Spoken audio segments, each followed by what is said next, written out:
Trix. Here's the egg I borrowed from you. The egg? But you just borrowed it 10 minutes ago. How'd you get another one so fast? I didn't. It's the same egg.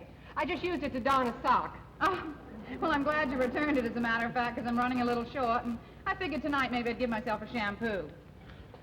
Gee, doesn't anybody use eggs for eating anymore? I guess not. How about a cold drink, Trix? Oh, love it. Listen, would you mind getting the bottle opener? Yeah. It's in the top drawer of the bureau over there. Oh. Find it? Yeah. Hi, Ralph. There. Hi, Ed. Well, how was the ball game? Who won? I don't know. We left before it was over. You left before it was over. I was too excited to wait till it was over. Today, the most wonderful thing happened to me that's ever happened to me in my whole life. What'd you do, Ralph? Catch a foul ball? You remember this morning when Norton come down with the extra tickets for the ball game? Yeah.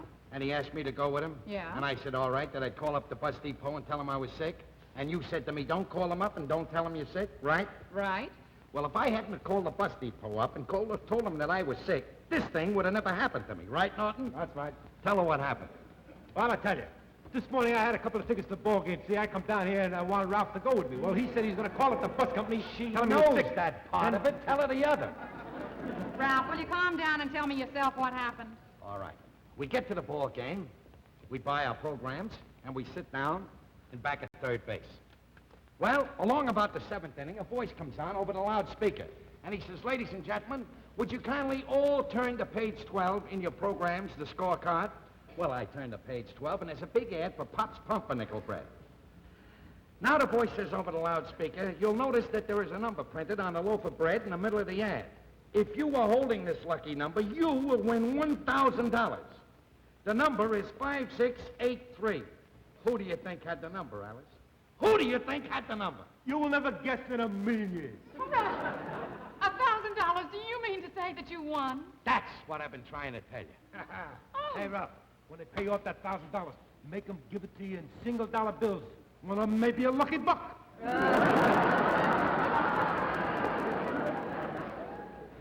Boy, $1,000. $1,000. More money than I ever had in my whole life. You know what I'm going to do as soon as I get that dough? You and me are going downtown, and we're going to buy all new clothes. You know that blue suit I had, the one I burned a hole in? Well, I'm going to get a new one. And I'm going to get a new hat, too. The one I got is falling apart. And that dress. I'm going to get you a new dress. That's been dyed pink, yellow, green, purple, and all the colors of the rainbow. Yes, sir. Oh, and another thing. You know you're always complaining about your feet? That's on account of you wear cheap shoes. Well, when I get you downtown, I'm having your bunions removed. Another thing, you always say that I never treat your mother and father right? Well, this time I'm going to prove you wrong. As soon as I get the dough, I'm sending them all our old clothes. Boy, that boy is all heart. $1,000? I can hardly believe it. Takes your breath away. Uh-huh. And another thing, as we were coming home from the ball game, we passed a used car lot. I saw the prettiest Chevy you ever saw in your life. I'm going to get that car, Alice. Then when the summer comes and it's a hot day, we can all take a drive across the river to Jersey. Oh, we want to make a day of it? We can go out to Long Island. And when I get that car, I'm going to do something that I've wanted to do for a long time and I couldn't do. What's that? Go to a drive-in movie. Listen, Ralph, if you ask me, I think we should put this money in a bank. Are you crazy? Are you out of your mind? I wouldn't trust a bank. Not after what happened to my father in '32. What happened? He was wiped out, Ralph? Wiped out? His Christmas club went like that. I know just how I felt. I had a school savings account myself. Listen, Ralph, I think that we should think of our futures. This is probably the only $1,000 we're ever going to see in our lives. I think we should put this away for our old age. You know, you dames kill me. You're all the same. Always worrying about the future, your old age. Just as long as you have enough money for your old age. And when all your life you spend your youth pinching pennies, saving nickels, that every nickel you can get your hands on. And what do you save it for? For old age. And when you get old, what do you spend it on? Face creams, reducing pills, hair dye, false teeth, and why? Just so you look as young as you looked when you started saving. Just a minute. Now, wait a minute. I think Al's got a point there. I think saving sometimes can be very, very important. I know a guy once saved his money all his life, even went without food sometimes, lived in cheap rooms. Then he was 65 years old. He had $100,000 paid off. Then he meets a beautiful blonde, 20 years old. She fell madly in love with him. got married, whatever place. Down in Florida in the wintertime, Atlantic City in the summer. Boy, bought her diamonds, yachts, all that stuff. Then all of a sudden his money run out. So did she. He never heard from her. So what good did it do him to save all the money? Well, if he didn't have all that money, he couldn't have found out what kind of a girl she was. Norton, you are a mental case. Now, look, Alice, we're not going to save this money. Why, with this kind of dough, we can fix this joint up to look real good. First thing I'm going to do is get some linoleum for the bedroom. Then we're going to fix up the kitchen. I'm going to get you one of those step-on garbage cans. We'll get a new pan to put under the icebox. And I'm going to get something I always wanted to get. A little rubber plant for the fire escape. Oh, yeah. You're always telling me whenever you do a big wash and you have to lug it up the 6 flights up to the floor, you know, the roof to dry, says it breaks your back. Don't worry about that. From now on, that'll never happen again. We can afford to move to the top floor. Boy, Ralph is really living in a Barnum and Bailey world, eh? Another thing, Norton. What? I'm not forgetting you either, pal.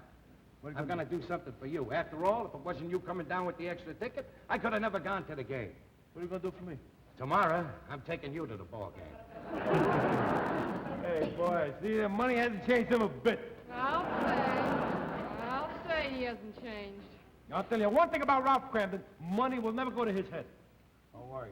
Ralph Cramden will never change. Nothing will ever go to my head. Listen, Ralph. Why don't the 4 of us have some sort of a celebration tonight? Yeah. Well, we can't go out. That guy's coming over from the bread company with the prize. Wait a minute. I got a better idea. We'll celebrate right here. Here, Norton. Here's $5. Go across the street to the Chinese restaurant, get some egg foo young and some chow mein. Boy, what a pal, huh? Don't forget to bring the change back. Remember, he's still the same old Ralph. Hey, you know, I feel like a helping hand on Striker Ridge. Well,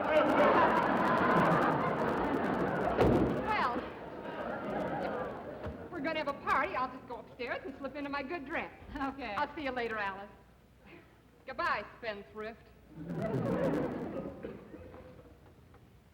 Now, what did she mean by that? What did she mean by that? I'll tell you what she meant by that. Norton takes you to a ball game today and you win $1,000. So what do you do for Norton? You buy him a Chinese dinner and promise to take him to a ball game. Well, what am I supposed to do? What are you supposed to do? You could give him a few dollars out of your winnings. After all, if it hadn't been for Norton, this never would have happened. And this isn't the first time, Ralph. Norton's done a lot of nice things for you. Yeah? Go ahead. Name one. Name one thing that he did for me that should make me want to give him some of this money. All right, I'll name one. What about that time you lost your paycheck last year? Who was it who loaned us the money so we could eat for a week? And the time you sprained your ankle bowling, who was it that carried you home 6 blocks piggyback? And what about the time your mother was so sick, Ralph? Who was it who got up in the middle of the night, borrowed a car from his brother, and drove you all the way to Jersey in the pouring rain just so you could visit her? So what? It ended up even. He bought the gas and I paid the toll through the tunnel. Well, Scotty, what-y do-da-day. Look, come in. Mr. Cramden? Yeah? I'm Mr. O'Keefe of the Pops Pumpernickel Bread Company. Oh. And I suppose this charming young lady is Mrs. Cramden. I'll bet you're a happy young woman today. Yes, sir. Gee, sit down, Mr. O'Keefe. We're going to have some Chinese food. Well, that's quite all right. I've already had my dinner. Mr. Cramden, as you probably know, the purpose of this contest was, among other things, to get publicity for Pops Pumpernickel Bread Company. Well, I have a photographer down in the car, and I just wondered if it was convenient to bring him up now to take some pictures of you. You mean they're going to take some pictures of me? For the newspapers. It's going to be in the papers? That's right. You see, publicity is as important to us as the $1,000 is to you. Your picture will be in millions of New York homes tomorrow. Hear that, Alice? Is it all right to bring him up then? Sure, bring him up. Maybe he's hungry. Maybe he can have some Chinese food. We'll be right up, folks. You hear that, Alice? They're going to take some pictures of me. Going to appear in the papers. Millions of people are going to see it. I just can't wait till the guys down at the bus depot see it. Well, if they're going to take a picture, I better change my suit. Okay, Ralph, I'll straighten up in here a little bit. Before they get back again. Ralph! What do you Ralph? want? I just thought of something. What? You can't possibly accept that $1,000 prize. Will you stop bothering me? I got to change my suit to take a picture. What? said you can't possibly accept the $1,000 prize. And why not? I won it, didn't I? Sure you won it, but how did you win it? Don't you remember you called the boss and played sick so you could get the day off? So what? So what? What's your boss going to say when he sees your picture in the paper tomorrow saying you were at the ball game today? You know what he's like. He's liable to fire you.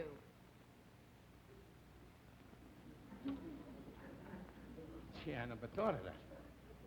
Well, what am I going to do? I can't give back the $1,000.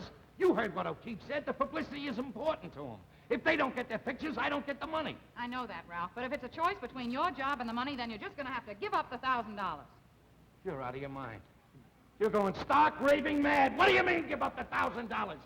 How about the car I was going to get? The car, a fat lot of good that's going to do you. If you lose your job, all you use the car for is to drive to the unemployment office. Don't get dramatic, Alice. Don't get dramatic. I won that $1,000, and I'm going to take it. Listen, Ralph, I don't want to give up the $1,000 either. But it is not worth losing your job. So what? So what if I lose my job? There's other jobs. Sure, there are other jobs. But do you realize you're throwing away 13 years towards your pension money? There's a big deal. After that, all I have to do is wait 27 more years to get my pension. And then when I get it, what do I get? $12 a week. And a lifetime pass on a Madison Street bus. For two. You can go with me. We'll have a ball. Ralph, it is not worth losing your job. I don't care what you say. I won that money, and I'm going to take it. I hear the photographers now. I'm going in to change. All right. Come in. Mrs. Crampton, where is our happy little winner? He's in the bedroom changing his pants. I see. With our compliments, a family-sized loaf of Pop's pumpernickel bread. Thank you very much. Are you ready, Mr. Crampton? Yes, sir, Mr. O'Keefe. Oh, that's fine. Now, first, we'd like to get a picture of you with the lucky program. Yeah, I got it right here. Ralph, your boss is bound to find out about this, and you're going to get fired. Don't steam me, Alice. Don't steam me, cause I'm already steamed. All right, now we'd like to have one of the little woman with Pop's pumpernickel bread. I'm not having any part of this, Ralph. I'm not going to have my picture taken. You're standing right there. That's all right, smile. That's fine. Well, that does it, Mr. Crampton. Now all we need is your signature here that gives us the right to publish the pictures, and then you will be officially the winner. Mr. O'Keefe. Let me have a pen. Yes, You I mean have that one this right here. paper, if he doesn't sign it, then you can't print the pictures? Well, it's just a legal technicality, Oh, Mrs. really? Crampton. Well, What's the matter with you? You going nuts? I'm saving you from making the biggest mistake of your life. You think that's going to stop me from collecting $1,000? You're out of your mind. Got any more of those? Give me them. I'll sign Well, I don't have any with me, Mr. Crampton, but I'll be Well, glad can you to... get any? Yes, I can get... I'll be Bring back it with back one. and I'll sign it. That's fine. You come along, Harvey. William, let's go.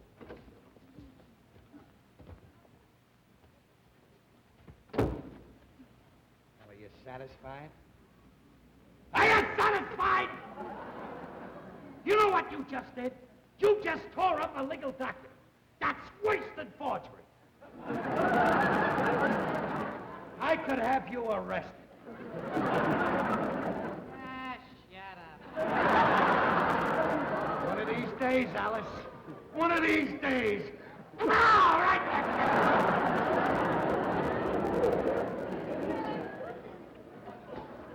Oh, yes? Mrs. Cramden, Yes? I'm Dr. Agris, the Gotham Bus Company physician. Oh? Your husband's on the sick list, so I came over to examine him. Oh, Ralph, What do you want?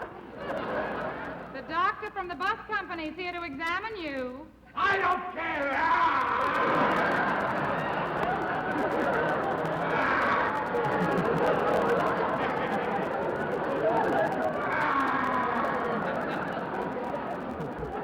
It's a good thing you're here, Doc.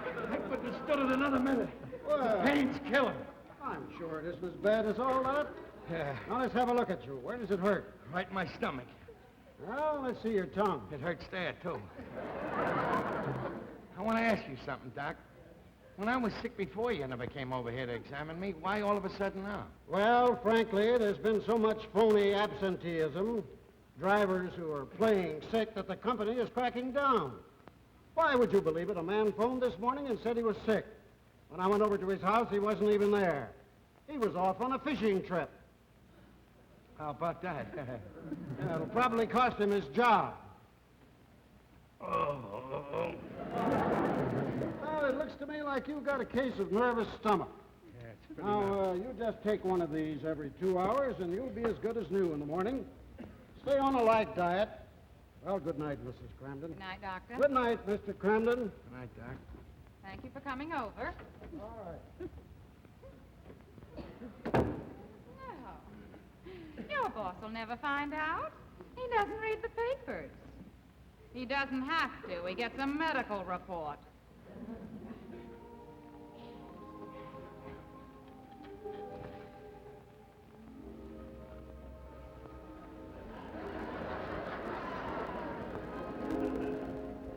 right. You're right again. You're always right. Only reason I wanted to know, sweetheart, was so I could get you some. Dolly, I want to do everything for you. I love you. I love you too, Ralph. Baby, you're the greatest.